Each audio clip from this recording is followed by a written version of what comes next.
વર્ણિવેશરમણીય દર્શનમ મંદહાસરુચિરાનનાંબુજમ પૂજિતમ સુરુ નરોત્તમૈર્મુદા ધર્મનંદનમહં વિચિંતયે. અસતોમાં ષડ્ગમય તમસોમાં જ્યોતિર્ગમય મૃત્યુર્મા અમૃતમ ગમય. ઓમ શાંતિ શાંતિ શાંતિ. અસ્મદ્ગુરુ સમારંભામ નાથયામુનમધ્યમામ લક્ષ્મી વલ્લભ પર્યંતામ વંદે ગુરુ પરંપરા. આજની જ્ઞાન સભાની અંદર પધારનારા બધા જ ભગવત ભક્તોને વેદાંતાચાર્ય, પુરાણ ઇતિહાસાચાર્ય, એમ ફિલોસોફી શાસ્ત્રી રાકેશભાઈના હેતપૂર્વક જય સ્વામિનારાયણ. ભક્તો, આજની આ જ્ઞાન સભાની અંદર આપણે બધા પિતૃદોષથી છૂટવાનો અમોઘ ઉપાય દ્રષ્ટાંત સાથે શ્રવણ કરશું તો બધા જ શ્રોતાગણો, અને એમાં પણ જેને પિતૃદોષ નડે છે એ લોકો ધ્યાનપૂર્વક આ પ્રવચન શ્રવણ કરે. પ્રાયઃ ભારત વર્ષની દરેક પ્રજા પિતૃદોષથી પીડાતી જોવા મળે છે. કોઈ પણ જ્યોતિષની પાસે તમે પોતાની કુંડળી લઈને જાઓ અને કુંડળી જોઈ ત્યારે એ તમને એમ જ કહેશે કે ભાઈ તમને પિતૃઓનું નડતર છે. તો એ પિતૃઓના નડતરનો ઉપાય તમારે કરવો પડશે. આ પ્રમાણે એ જ્યોતિષ આચાર્યો કહેતા હોય છે. અને પિતૃઓના નડતરનો ઉપાય એ લોકો બતાવતા હોય છે, પરંતુ એ પિતૃઓનું નડતર દૂર કરવાને અર્થે અમોઘ ઉપાય છે કેવલ શ્રાદ્ધ.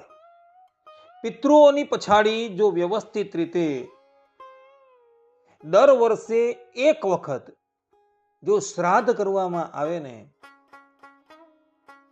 તો મનુષ્યને ક્યારેય પણ પિતૃદોષ નડે જ નહીં. ભગવાન સ્વામિનારાયણ શિક્ષાપત્રીના 91મા શ્લોકમાં પોતાના આશ્રિતોને આજ્ઞા કરતા કહે છે કે સંસ્કારશ્ચ આહનિકમ શ્રાદ્ધમ યથા કાલમ યથા ધનમ સ્વસ્વગૃહ્યાનુસારેણ કર્તવ્યમ ચ દ્વિજન્મભિઃ. અર્થાત કે જે દ્વિજ હોય તેમણે ગર્ભધાનાદિક સંસ્કાર તથા આહનિક તથા શ્રાદ્ધ એ ત્રણ જે તે પોતાના ગૃહ્ય સૂત્રને અનુસારે કરીને જેવો જેનો અવસર હોય અને જેવી ધન સંપત્તિ હોય તે પ્રમાણે કરવા.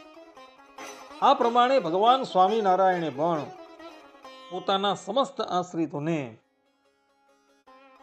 શ્રાદ્ધ કરવાની આજ્ઞા આપી છે. અને શ્રાદ્ધ કરવા માત્રથી જ પિતૃઓ તૃપ્ત થઈ જાય છે અને શ્રાદ્ધ કરનારાને એવો આશીર્વાદ આપતા હોય છે, જેથી એ શ્રાદ્ધ કરનારો ધર્મ, અર્થ, કામ અને મોક્ષ ચારેય પુરુષાર્થની સિદ્ધિને પ્રાપ્ત કરે. મનુષ્ય જ્યારે મૃત્યુ પામે છે ત્યારે એ મનુષ્યની પછાડી 16 શ્રાદ્ધ કરવાના હોય છે. દસમનું શ્રાદ્ધ, 11, 12 અને 13મું શ્રાદ્ધ કરવાનું હોય છે. પછી જે મનુષ્ય જે તિથિએ મૃત્યુ પામેલું છે,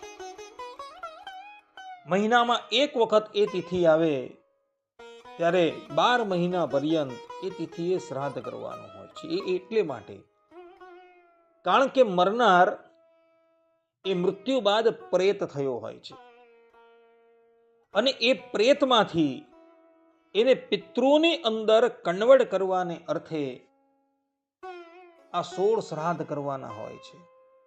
જે શ્રાદ્ધ કરવાથી પેલો પ્રેત બનેલો પિતૃ એ પિતૃની અંદર કન્વર્ટ થઈ જાય છે.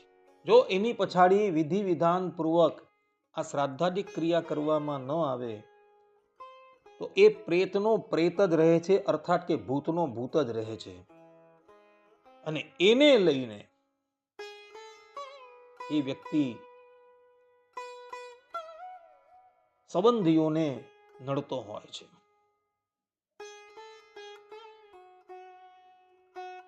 તો પિતૃદોષ દૂર કરવાને અર્થે અમોઘ ઉપાય છે કેવલ શ્રાદ્ધ.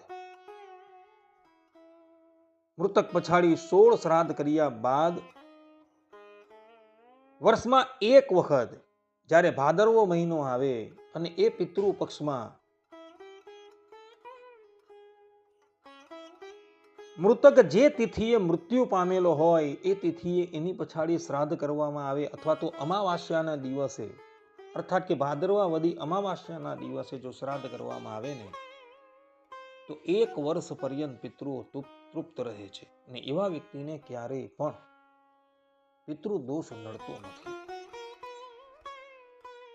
અથવા તો એ મૃતક પછાડી ગયામાં જઈને વિધિવત રીતે શ્રાદ્ધ કરાવવામાં આવે તો ગયા શ્રાદ્ધથી એ પ્રેત બનેલા મૃતકો એનું પણ કલ્યાણ થઈ જાય છે. આ સંબંધમાં ગીતા પ્રેસ ગોરખપુરના સંસ્થાપક, એના આદ્ય સંપાદક, પ્રાતસ્મરણીય પરમ ભાગવત હનુમાન પ્રસાદ પોદ્દારના જીવનનો એક પ્રસંગ અવલોકન કરવા યોગ્ય છે. હનુમાન પ્રસાદ પોદ્દારજી યુવા અવસ્થામાં મુંબઈમાં એક સ્થાન પર કાર્યરત હતા. નિત્ય કાર્યથી પરવારી સાંજના સમયે એવો સમુદ્ર કિનારે જાય અને એક સ્થાન પર બેસીને ભગવાનનું સ્મરણ કરે, અર્થાત કે માળા ફેરવે. એ વખતમાં મુંબઈ આટલું બધું વિકસિત ન હતું, એટલે સમુદ્ર પર એટલો બધો કોલાહલ ન હતો.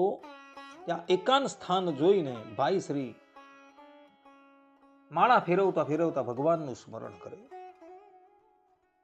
એક દિવસની વાત હતી, ભાઈ શ્રી માળા ફેરવતા હતા, ત્યાં એની સન્મુખ આવીને એક વ્યક્તિ ઉભો રહ્યો જેણે સફેદ કપડા પહેરેલા હતા.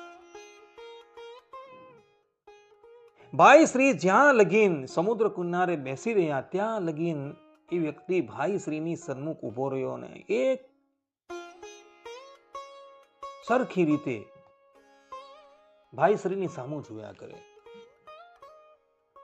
પહેલે દિવસે આ ઘટના બની, બીજે દિવસે આ ઘટના બની, ત્રીજે દિવસે પણ આ જ પ્રમાણેની ઘટના બની. એટલે ભાઈ શ્રીએ પેલા સફેદ કપડાવાળા મનુષ્યને પોતાની પાસે બોલાવ્યો અને કહ્યું કે ભાઈ, તમે કેમ મારી સામું જોયા કરો છો? શું તમને કોઈક ઈચ્છા છે?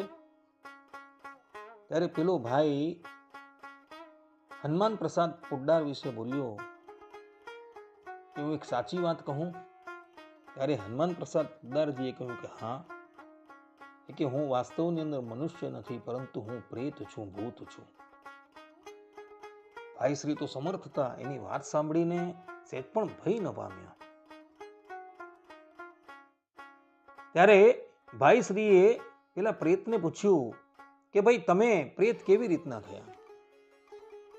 ત્યારે એ બોલ્યો કે હું યવન જાતિનો છું અને અમારી જાતિ અનુસાર અમારી પછાડી કોઈ ઉત્તર ક્રિયા કરવામાં આવતી નથી, અમને દફનાવવામાં આવે છે અને એને લઈને હું પ્રેત થયો છું, ભૂત થયો છું. તો આપ શ્રી મને આ ભૂત યોનિમાંથી છોડાવી ન શકો, કારણ કે આ ભૂત યોનિની અંદર અમને ખૂબ પીડા થાય છે. ભાઈ શ્રી હનુમાન પ્રસાદ પોદ્દારજીએ કહ્યું કે ભાઈ, એક કામ કરતું કાલે આવ, હું વિદ્વાનોની સાથે આ સંબંધની અંદર પરામર્શ કરી લઉં. પેલા પ્રેતે કહ્યું કે ભલે. અને પછી ભાઈ શ્રી વિદ્વાનોને મળ્યા અને વિદ્વાનોએ કહ્યું કે ભાઈ શ્રી, આ પ્રેતની પછાડી જો ગયા શ્રાદ્ધ કરવામાં આવે તો એની મુક્તિ થઈ જાય એમ છે. હનુમાન પ્રસાદ પોદ્દારજી બીજે દિવસે પુનઃ સમુદ્ર કિનારે આવે છે. પેલો ભાઈ આવે છે, અર્થાત કે પેલો પ્રેત આવે છે અને ભાઈ શ્રી એને કહે છે કે ભાઈ, શાસ્ત્રોની અંદર લખેલું છે કે ગયા શ્રાદ્ધ કરવાથી મનુષ્યનો ઉદ્ધાર થઈ જાય છે, માટે હું તારી પછાડી ગયાની અંદર શ્રાદ્ધ કરાવીશ, જેથી તારું કલ્યાણ થશે. આ પ્રમાણે ભાઈ શ્રીએ કહ્યું એટલે પેલો પ્રેત બહુ પ્રસન્ન થયો અને પછી હનુમાન પ્રસાદ પોદ્દારજી પોતાના એક સેવકને ગયા મોકલે છે અને પેલા પ્રેત પછાડી એ વિધિવત રીતે શ્રાદ્ધ કરાવે છે. અને જેવું શ્રાદ્ધ પૂર્ણ થાય છે એટલે પેલો પ્રેત જે છે પુનઃ હનુમાન પ્રસાદ પોદ્દારની પાસે આવે છે અને એને કહે છે કે હે મહાત્મા, તમોએ ગયામાં જઈને તમારા સેવકની પાસે શ્રાદ્ધ કરાવ્યું એટલે મને શાંતિ થઈ ગઈ છે અને હવે હું પરલોકમાં જાઉં છું. હવે હું આ પ્રેતનો દેહ ત્યાગ કરીને સદગતિને પામું છું. આ પ્રમાણે કહી પેલો વ્યક્તિ હનુમાન પ્રસાદ પોદ્દારજીના દેખતા જ દિવ્ય રૂપ ધારણ કરીને ભગવાનના ધામમાં જતો રહ્યો. આ પ્રમાણે પિતૃઓની પછાડી જો શ્રાદ્ધ કરવામાં આવે, વ્યવસ્થિત રીતે શ્રાદ્ધ કરવામાં આવે ને, તો પિતૃઓનો ઉદ્ધાર થઈ જાય છે અને મનુષ્યને ક્યારેય પણ પિતૃ દોષથી પીડા થતી નથી. આજે ભારત વર્ષની વધારે પડતી પ્રજા જે છે એ પિતૃ દોષથી જ પીડાય છે, કારણ કે પિતૃઓ પછાડી કોઈ પણ ક્રિયા કરવા તૈયાર નથી. માટે જે લોકોએ પિતૃ દોષથી બચવું હોય એને પિતૃઓ પછાડી વ્યવસ્થિત રીતે શ્રાદ્ધ કરવું જોઈએ. વર્ષમાં એક વખત જ્યારે પિતૃ પક્ષ આવે છે એ વખતે જો પિતૃ પછાડી તમે વ્યવસ્થિત શ્રાદ્ધ કરી દો ને, તો તમને ક્યારેય પણ પિતૃ દોષનું નડતર આવશે જ નહીં. ભાઈ શ્રી હનુમાન પ્રસાદ પોદ્દારજીના જીવનનો આ પ્રસંગ છે અને આ પ્રસંગ ગોરખપુર ગીતા પ્રેસમાંથી જે કલ્યાણ નામનું માસિક નીકળે છે એની અંદર પણ છપાયેલો હતો. માટે ભક્તો, પિતૃ દોષથી છૂટવાનો અમોઘ ઉપાય વર્ષમાં એક વખત પિતૃ પછાડી વ્યવસ્થિત શ્રાદ્ધ કરવાનો છે, બીજો કોઈ નથી. અને શક્ય હોય તો પિતૃઓ પછાડી ગયામાં જઈને જો તમે શ્રાદ્ધ કરાવશો તો અવશ્ય તમે પિતૃ દોષથી મુક્ત થઈ જશો. અને આ વાત અમારા જીવનની અંદર પણ થયેલી જોવા મળે છે. હમણાં થોડા સમય પહેલા જ એક વ્યક્તિ મારી પાસે આવેલો હતો અને મને એને પૂછ્યું કે શાસ્ત્રીજી, અમને પિતૃ દોષ ખૂબ પીડા આપે છે, તો અમે શું કરીએ? ત્યારે અમે એને એ જ વાત કરી કે ભાઈ, તમારા ઘરની અંદર તમારા દાદા છે, પરદાદા છે ઇત્યાદિ મૃત્યુ પામ્યા, તેની પછાડી વ્યવસ્થિત વિધિ થઈ હતી? ત્યારે એણે કહ્યું કે ના, અમારા અહીં વ્યવસ્થિત વિધિ થઈ ન હતી, માટે અમે શું કરીએ?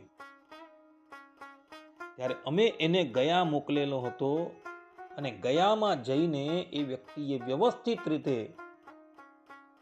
પોતાના પિતૃઓની પછાડી શ્રાદ્ધ કર્યું અને એને લઈને એને પિતૃ દોષથી મુક્તિ મળી અને એના લગ્ન થયાને લગભગ 6 વર્ષ થયા હતા. એની ભાર્યાને કોઈ સંતાન ન હતું અને અત્યારે એના ઘરે પ્રસન્નતાનો સમય આવી ગયો છે.